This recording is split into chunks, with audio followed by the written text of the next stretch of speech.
আর এবার যাদবপুরের দিকে নজর রাখতে হচ্ছে, কারণ যাদবপুরে ছাত্রের মৃত্যুর ঘটনায় এবার পুলিশের কাছে একেবারে লিখিত অভিযোগ দায়ের করা হয়েছে। অনামিকা মণ্ডল, যে পড়ুয়ার মৃত্যু হয়েছে, তার বাবা মা লিখিত অভিযোগ দায়ের করেছেন। খুনের মামলা রুজু করা হয়েছে, লিখিত অভিযোগ দায়ের করা হয়েছে।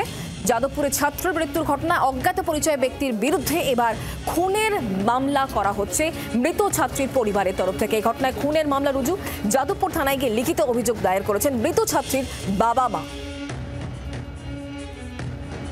তদন্ত হওয়া উচিত, কেন মা বাবার এটা মনে হচ্ছে তাদের অ্যাঙ্গেলও জানা উচিত, আমাদেরকে গুরুত্ব দিয়ে শোনা উচিত।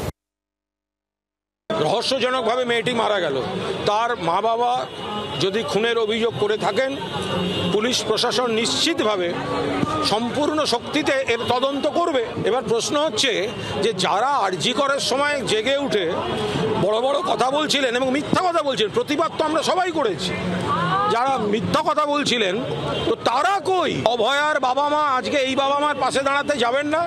তারা তো যাওয়ার জন্য মঞ্চ খুঁজে বেড়ান অতিথি শিল্পীর মতো। বাংলার আওয়াজ, বাঙালির আবেগ, জি 24 ঘন্টা।